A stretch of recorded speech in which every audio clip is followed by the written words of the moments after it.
Hey everyone, and welcome back. Today we're diving into something a little different. It's a research paper, actually. From June of this year. Yeah, June 2024. And get this, it's about how CEOs get paid and workplace misconduct. I know. Right? You wouldn't think those two things would go together. Yeah, it's the connection is kind of shocking when you first hear it. For sure. So we're calling this deep dive CEO Incentives and Workplace Misconduct. Catchy, right? Definitely.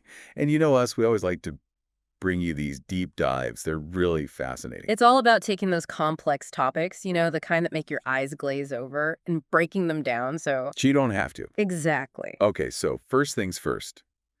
What do we even mean by workplace misconduct? What kind of things are we talking about here? So we're talking about everything from, companies cutting corners on safety to boost their bottom line. Putting their employees at risk. Exactly. To things like, wage theft. Not complying with labor laws? Uh-huh. Basically treating workers as expendable. It's not cool. And this isn't just like a few bad apples, right? This is a big deal. Oh, yeah, huge. The International Labor Organization, they estimate that this kind of misconduct costs the global economy about $2.8 trillion every single year. Trillion with a T. That's with a T. Yeah. So, yeah, it's a massive problem. Okay, so we're talking big money, and more importantly, we're talking about real people's lives here. Absolutely. Okay, so we've got companies, cutting corners, putting people at risk. But where do CEOs fit into all of this? What about their paychecks? Well, that's where things get really interesting. This paper, it really focuses on this thing called Vega. Vega, like the car. Not quite, though, a high Vega might help them afford a few of those. It's a financial term, really. Okay, so like layman's terms, what is it? So Vega, it measures how closely a CEO's pay is tied to how much their company's stock price, jumps up and down. Volatility, right? Exactly. How volatile the stock price is. Gotcha. So the more the stock price is like a roller coaster, the more the CEO makes. Basically, yeah. A CEO with high Vega, they're rewarded for making big moves, even if those moves are, well, risky. So they could be rewarded even if the company isn't actually doing well. It's more nuanced than that, but this research, it highlights that potential downside, like how this high-risk, high-reward setup can backfire. Okay, so they found this connection, right? High Vegas CEOs, more workplace violations. But how do they know that wasn't just a coincidence? Ah, great question. Because correlation doesn't equal causation, right? That's where their methods get really clever. Yeah, lay it on me.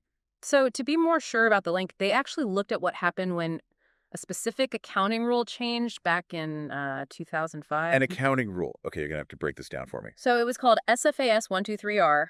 Catchy, I know, and basically it forced companies to be more upfront about how they were giving out stock options. On stock options, those are tied to CEO pay, so. Exactly. This rule change, it directly impacted CEO Vega because, see, before companies could be kind of sneaky about some of these riskier incentives. So this rule made them, like, show their hand. Exactly. And then, by comparing companies before and after this big change, the researchers, they could see if those changes in Vega actually led to real changes in workplace violations. Clever. Control for all the other factors. Yep. They even used what's called matched sample comparisons, comparing companies in the same industries, similar sizes, all that, just to make sure they were really zeroing in on the Vega impact.